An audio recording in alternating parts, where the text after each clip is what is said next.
వచ్చేసిన ప్రతి ఒక్కరికి కూడా స్వాగతం పలుకుతూ ఉన్నాము. రాజు గారు ప్లీజ్ మీరు కూడా రిలాక్స్ అవ్వండి. మీరు కష్టపడి సినిమా తీశారు, మిగిలింది నేను చూసుకుంటాను. కాదు ఒక్క నిమిషం రండి సార్. ఇక్కడైతే బాగుంటుంది సార్, లైటింగ్ ఇక్కడ బాగుంది. రండి సార్, దయచేసి అందరూ కూర్చోండి ప్లీజ్, ఒకసారి కూర్చోండి. నేను ఒక చిన్న ప్రశ్న అడగాలి మిమ్మల్ని. అదే మీరు మా వాడు ప్రభాస్ ఉన్నాడు కదా, వాడు చిన్నప్పుడు మీరు ఇప్పుడు ఎత్తుకున్నారు కదా. ప్రభాస్ని చిన్నప్పుడు నేను ఎత్తుకున్నానా సార్? సార్ లేదు సార్, అంటే మీరు తప్పుగా అనుకుంటున్నారు. ఉండండి ఒకసారి ప్లీజ్ పుట్ ద క్లిప్పింగ్. ప్రభాస్ని నేను ఎత్తుకున్న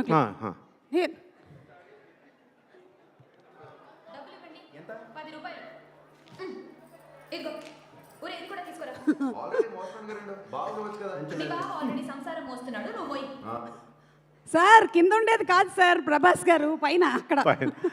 అంటే నువ్వు తన అక్కగా చేసావు కదా, అంటే మరి సినిమాలో తను చిన్నప్పుడు నువ్వు ఎత్తుకునే ఉంటావు కదా సార్. మీరు ప్రీక్వెల్ ఏమైనా చేస్తాను అంటే అప్పుడు నాకు ప్రభాస్ అంటే మళ్ళీ ప్రభాస్ ఇప్పుడు ఎక్కడదానమ్మా సార్? నేను ప్రభాస్ గారిని తీసుకొని రమ్మని చెప్పట్లేదు, చిన్న ప్రభాస్ని తీసుకొని రండి. ఎక్కడున్నాడమ్మా చిన్న ప్రభాస్? ఎవరైనా ఉంటే రండి, వెంటనే తీస్తారు ప్రీక్వెల్. సో ఆ ప్రీక్వెల్ చేసేద్దాం సార్. అవునమ్మా. తర్వాత ఇంకోటి ఏదో అడుగుదాం అనుకున్నాను, నేను ఏదో అడుగుతున్నాను, ఇంకోటి అడుగుతున్నానమ్మా. అవునా రాజుగారు? అంటే అదే నువ్వు అప్పుడు ఎన్నాడేదమ్మా వర్షం? ఇంచుమించు 20 ఏళ్ళు పైన ఎప్పుడు ఎన్ని సంవత్సరాలు అయింది? ఎందుకులేండి సార్. అది కదమ్మా, అంటే అప్పుడు ఇప్పుడు ఒకేలా ఉన్నావు ఏంటమ్మా?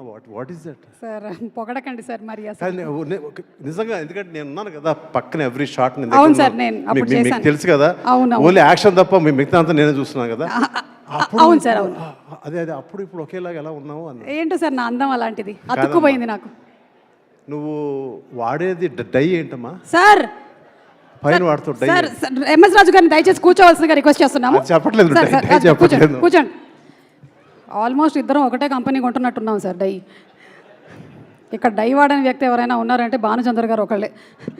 ఓకే సరే, ఇప్పుడు మనం ఆరిజిన్ ఆఫ్ అగదా ఒకసారి